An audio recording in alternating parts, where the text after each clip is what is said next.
Issue of shares.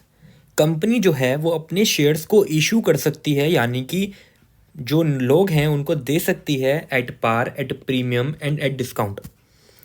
अब क्या दे सकती है, नहीं दे सकती, क्या कंडीशंस हैं, कैसे लिखा है हमारी बुक के अंदर, उसको हम पढ़ेंगे ताकि हमारी एग्ज़ाम में हेल्प हो एंड हम समझ सकें कि हमको लिखना क्या है। एट पार का मतलब क्या होता है कि अगर कोई भी कंपनी अपने शेयर्स को इशू करती है एट पार का मतलब जो उसका शेयर प्राइस है वो उसके फेस वैल्यू के इक्वल है, ठीक है। तो अगर ऐसा कोई शेयर इशू हो रहा है तो उसको हम एट पार बोलते हैं, ठीक है। Issue of shares at premium. अब कंपनी क्या कर रही है, प्रीमियम पे अपना शेयर इशू कर रही है।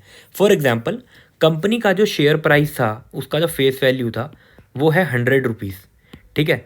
एंड जो लोग उसको खरीद रहे हैं, जो कंपनी उसको सेल कर रही है, वो कितने पे कर रही है, 120 पर। तो 120 पे सेल कर रही है उसका 100, तो 20 क्या है, प्रीमियम।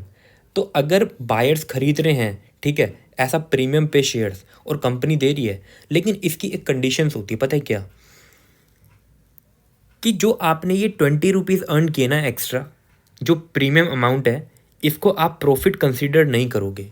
एंड अगर आप प्रॉफिट कंसीडर नहीं करोगे देन आपको पता है कि प्रॉफिट पे डिविडेंड देते हैं, तो फिर आप डिविडेंड भी नहीं दोगे, यानी कि no profit no dividend. And premium का जो भी अमाउंट रिसीव्ड होगा, या तो कैश में या फिर equivalent of it received in kind.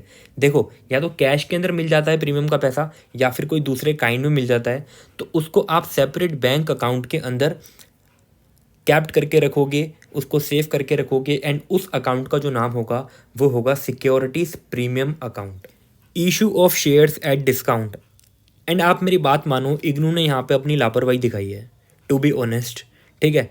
IGNOU एक बहुत बड़ी यूनिवर्सिटी है, एंड अगर अगर वो ऐसी हरकतें करेंगी तो फिर बच्चों के पास तो भाई पता नहीं कौन सा कंटेंट जाएगा, मुझे नहीं पता।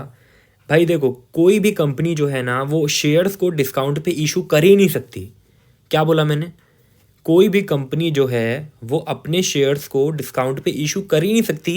एंड ये बात सेक्शन 53 ऑफ कंपनीज एक्ट 2013 ने बोली है, क्या, कि अगर कोई भी कंपनी अपने शेयर्स को डिस्काउंट प्राइस पे इशू करेगी तो वॉइड माना जाएगा। वॉइड मतलब इररिलेवेंट माना जाएगा, और वो पेनल्टी पनिशमेंट मानी जाएगी, पता है आपको। मतलब अगर कंपनी ने ऐसा कर दिया तो उसके ऊपर पेनल्टी लगेगी, और जो भी डायरेक्टर्स इन डिफ़ॉल्ट होंगे उन सब के ऊपर पेनल्टी लगेगी, और हो सकता है उनको जेल भी हो जाए। तो भाई ऐसा मत करो यार। लेकिन इग्नू ने ये पुराना सेक्शन दे रखा है, सेक्शन 79 ऑफ कंपनीज एक्ट 1956, जिसमें बताया था कि कंपनी जो है अपने शेयर को डिस्काउंट पे इशू कर सकती है। तो फ्रेंड्स, मैं तो आपको ये नहीं पढ़ाऊँगा। अगर आपको ऐसा लगता है कि मैं इस चीज़ के बारे में गलत बता रहा हूँ तो प्लीज़ आप इस चीज़ के बारे में इन्फॉर्मेशन निकालिए, एंड प्लीज़ मेरे को कमेंट भी ज़रूर करना। वरना तो भाई अगर क्वेश्चन पेपर में लिख के आता हूँ ऐसी चीज़ कुछ भी है, तो भाई मैं तो सेक्शन 53 के बारे में बताऊँगा कि प्रोहिबिशन है, ठीक है, कि कोई भी कंपनी डिस्काउंट पे अपना शेयर इशू नहीं कर सकती। एंड ये पता नहीं कहाँ से डाल दिया, किस जगह से डाल दिया, पता नहीं। आप प्लीज़ इसके बारे में रिसर्च करके मेरे को कमेंट करिए। अब हम बात करेंगे कि कंपनी जो है वो स्वेट इक्विटी शेयर्स को इशू कर रही है। भाई स्वेट इक्विटी शेयर्स क्या होते हैं, आप में से बहुत लोगों को पता होगा, लेकिन मैं फिर भी बताऊंगा। स्वेट इक्विटी शेयर जो हैं वो सबसे पहले तो आप ये जान लीजिए कि ये इक्विटी शेयर्स ही होते हैं, ठीक है, जो कंपनी इशू करती है। किसको किसको, अपने एम्प्लॉयज़ को एंड डायरेक्टर्स को, ठीक है। अभी मैंने बताया ना सेक्शन 53 ने क्या बोला था, ये सेक्शन 54 है। सेक्शन 53 ने बोला था कि कोई भी कंपनी अपने शेयर्स को डिस्काउंट पे इशू नहीं कर सकती, ठीक है। एंड सेक्शन 54 क्या कहता है कि भाई सेक्शन 53 का मैं एक्सेप्शन हूँ। क्या हूँ, एक्सेप्शन।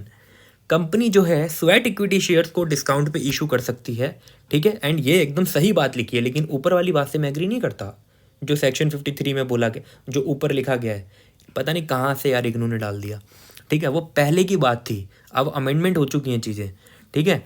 एट अ डिस्काउंट मतलब स्वेट इक्विटी शेयर डिस्काउंट पे इशू हो सकता है, या फिर फॉर कंसिडरेशन भी हो सकता है अदर देन कैश, मतलब कैश को छोड़ के हो सकता है किसी दूसरी फॉर्म के अंदर। अब जो स्वेट इक्विटी शेयर जो होता है ना, ये कब मिलता है और किन एम्प्लॉयज़ एंड किन डायरेक्टर्स को मिलता है।